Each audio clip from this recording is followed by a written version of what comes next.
Everyone, welcome back to Xylem learning. നിങ്ങളുടെ സ്വന്തം Arunima miss ആണ്. അപ്പൊ മക്കളെ, വളരെ ഇമ്പോർട്ടന്റ് ആയിട്ട് നിങ്ങൾ എല്ലാവരും LSSന് വേണ്ടിയിട്ടുള്ള പ്രിപ്പറേഷൻ സ്റ്റാർട്ട് ചെയ്തിട്ടുണ്ട് എന്ന് വിചാരിക്കുന്നു. കാലാകാലങ്ങളായിട്ട് LSSന് വളരെ ഇമ്പോർട്ടന്റ് ആയിട്ട് ഫോക്കസ് ചെയ്യുന്ന കുറച്ച് ഭാഗങ്ങളുണ്ട്. നമ്മൾ ഇന്ന് ഡിസ്കസ് ചെയ്യാൻ വേണ്ടി പോകുന്നത് അത്തരത്തിലുള്ള വളരെ ഇമ്പോർട്ടന്റ് ആയിട്ടുള്ള കുറച്ച് കാര്യങ്ങളാണ്. അപ്പൊ നിങ്ങൾക്ക് നോക്കിക്കഴിഞ്ഞാൽ അറിയാം, ഇവിടെ ടീച്ചർ കുറേ പക്ഷികളെ കൊടുത്തിട്ടുണ്ട് അല്ലെ. അപ്പൊ പക്ഷികളുമായിട്ട് ബന്ധപ്പെട്ട ചോദ്യങ്ങൾ സാധാരണയായിട്ട് LSSന് ചോദിക്കാറുള്ള ഒരു ഏരിയ ആണ്.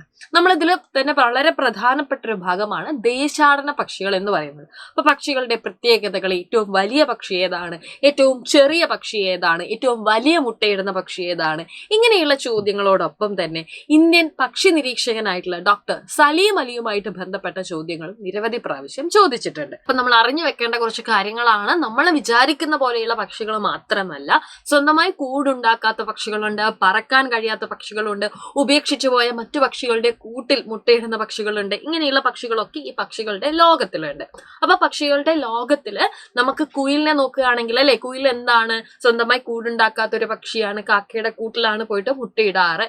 അപ്പൊ ഇങ്ങനെയുള്ള പക്ഷികളെ പോലെ തന്നെ നമ്മൾ വളരെ അറിഞ്ഞിരിക്കേണ്ട വളരെ പ്രധാനമായിട്ട് ചോദ്യങ്ങൾ സ്ഥിരമുണ്ടാവുന്ന ഒരു ഗണമാണ് ദേശാടന പക്ഷികൾ എന്ന് പറയുന്നത്, മൈഗ്രേറ്ററി ബേർഡ്സ്. അപ്പൊ ദേശാടനം എന്ന് പറഞ്ഞാൽ എന്താ, ഒരു സ്ഥലത്ത് നിന്ന് മറ്റൊരു ദേശത്തേക്ക് ദൂരെ പോകുമ്പോഴാണ് നമ്മൾ ദേശാടനം എന്ന് പറയുക. അപ്പൊ ദേശാടനം നടത്തുന്ന പക്ഷികൾ, മൈഗ്രേറ്ററി ബേർഡ്സിനെ കുറിച്ച് സ്ഥിരം ചോദ്യം ഉണ്ടാവാറുണ്ട്. എന്തിനാണ് പക്ഷികൾ മൈഗ്രേഷൻ നടത്തുന്നതെന്ന് ആദ്യം നിങ്ങൾ മനസ്സിലാക്കി വെക്കുക.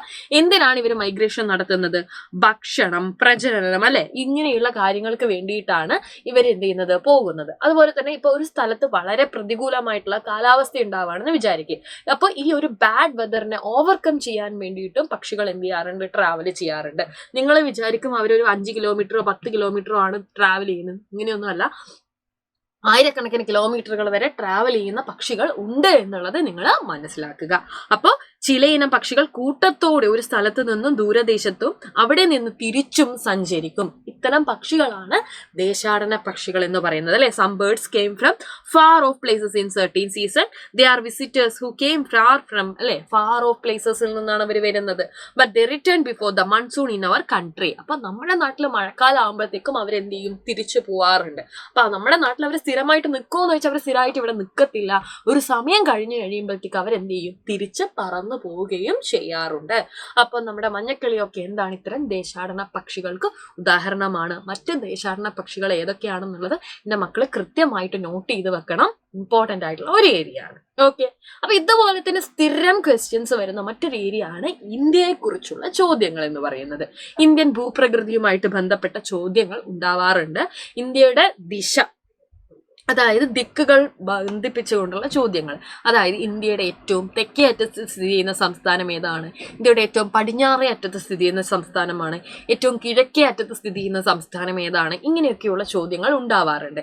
അപ്പൊ സംസ്ഥാനങ്ങൾ മാത്രമല്ല, നമ്മൾ നോക്കുകയാണെങ്കിൽ ചിലപ്പോൾ ഭൂമിശാസ്ത്രപരമായി എടുത്തു നോക്കിക്കഴിഞ്ഞു കഴിഞ്ഞാൽ ഇന്ത്യയുടെ അതിർത്തി ഉണ്ടാകുന്ന ഏറ്റവും അറ്റത്തുള്ള പ്രദേശം എന്ന് പറയുന്നത് നോക്കുന്ന സമയത്ത് നിങ്ങൾക്കറിയാം, അത് ആൻഡമാൻ നിക്കോബാർ ദ്വീപുകളുടെ ഭാഗത്തേക്ക് വരും. അപ്പൊ ഇത് നമ്മൾ സംസ്ഥാനങ്ങളാണ് പറയുന്നത്. ആൻഡമാൻ നിക്കോബാർ എന്നൊക്കെ പറയുമ്പോൾ ഇന്ത്യയുടെ കേന്ദ്രഭരണ പ്രദേശങ്ങളുടെ ഭാഗമാണ്. അപ്പൊ മൊത്തത്തിലുള്ള അതിർത്തി ചോദിച്ചു കഴിയുമ്പോൾ അത് വേറെയാണ്. എന്നാൽ സംസ്ഥാനങ്ങൾ നോക്കുമ്പോൾ ഏറ്റവും തെക്കേറ്റത്തുള്ള സംസ്ഥാനം ഏതാണെന്ന് ചോദിക്കുമ്പോൾ നമുക്ക് വേണമെങ്കിൽ അല്ലെ തമിഴ്നാടെന്ന് പറയാം. ഇങ്ങനെയുള്ള കാര്യങ്ങളും കൂടെ നിങ്ങൾ എന്ത് ചെയ്യുക, ഒന്ന് ഓർത്ത് വെക്കുക. പിന്നെ ഇന്ത്യയുടെ ഭൂപ്രകൃതിയായിട്ട് നമ്മൾ പഠിക്കുന്ന സമയത്ത് ഇന്ത്യയുടെ അയൽ രാജ്യങ്ങൾ അല്ലെ നിങ്ങൾ പഠിച്ചു വെക്കേണ്ടതുണ്ട്. ഇന്ത്യക്ക് 8 അയൽ രാജ്യങ്ങളാണുള്ളത്. ഇപ്പോൾ ചിലപ്പോൾ ക്വസ്റ്റ്യൻസ് എങ്ങനെയാ വരാന്ന് വെച്ച് കഴിഞ്ഞാൽ, ഇപ്പൊ ജപ്പാൻ ഇന്ത്യയുടെ അയൽ രാജ്യമാണോ എന്ന് ചോദിക്കും.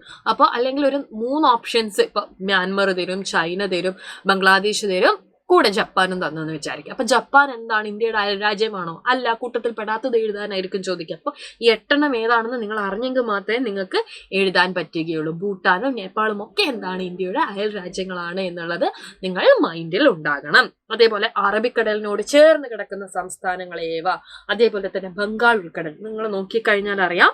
ഇത് ഈ കാണുന്നത് എന്താണ്, ബേ ഓഫ് ബംഗാൾ അല്ലെ. ബേ ഓഫ് ബംഗാൾ ആണ് അറബിക്കടലിന്റെ ഭാഗം എന്ന് പറയുന്നത്, ഈ ഒരു പ്രദേശമാണ്. അപ്പൊ അറബിക്കടലിനോട് ചേർന്ന് കിടക്കുന്ന സംസ്ഥാനങ്ങൾ ഏതൊക്കെയാണെന്ന് ചോദിക്കുമ്പോൾ ഗുജറാത്ത്, മഹാരാഷ്ട്ര, ഗോവ, കർണാടക, കേരളം, തമിഴ്നാട് എന്നിവയും ബംഗാൾ ഉൾക്കടലിന് ചോർത്ത് പശ്ചിമ ബംഗാൾ, ഒഡീഷ, ആന്ധ്രാപ്രദേശ്, തമിഴ്നാട് എന്നിവയുമാണുള്ളത്. അപ്പൊ കടൽ തീരമുള്ള സംസ്ഥാനങ്ങൾ എന്ന് ചോദിക്കുമ്പോൾ ഇവിടെയുള്ള 6 ഉള്ള 4 എണ്ണവും നിങ്ങൾ കൂട്ടി 10 എണ്ണം എന്ന് പറയേണ്ടതുണ്ട്.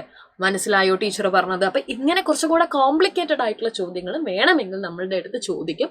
അപ്പോഴും നമുക്ക് എന്ത് ചെയ്യാൻ പറ്റണം? ഉത്തരങ്ങൾ നല്ലപോലെ എഴുതാൻ സാധിക്കണം. അപ്പൊ ഇതിനൊക്കെയുള്ള ക്ലാസ്സുകൾ നിങ്ങളെ കൃത്യമായിട്ട് ഈ എക്സാമിന് വേണ്ടിയിട്ട് പ്രിപ്പയർ ചെയ്യാനുള്ള ക്ലാസ്സുകൾ നമ്മുടെ സൈലത്തിന്റെ ബാച്ചിൽ നടക്കുന്നുണ്ട്. അപ്പൊ നമ്മുടെ ഓഫറൊക്കെ പെട്ടെന്ന് എൻഡ് ചെയ്യാൻ വേണ്ടി പോവുകയാണ്. അപ്പൊ നിങ്ങൾ എന്ത് ചെയ്യണം? താഴെ കാണുന്ന നമ്പറിൽ കോൺടാക്ട് ചെയ്തിട്ട് ഇപ്പൊ തന്നെ നിങ്ങളുടെ അഡ്മിഷൻ ഉറപ്പാക്കണം. ഇപ്പൊ നമ്മുടെ കൂപ്പൺ കോഡ് കൂടെ അവൈലബിൾ ആണ്. അപ്പൊ വേഗം തന്നെ പർച്ചേസ് ചെയ്തോളാം. അടിപൊളിയായിട്ട് പഠിക്കുക. നമുക്ക് എല്ലാവർക്കും ഇപ്രാവശ്യം LSS നേടിയെടുക്കേണ്ടതുണ്ട്. So all the very best മക്കളെ.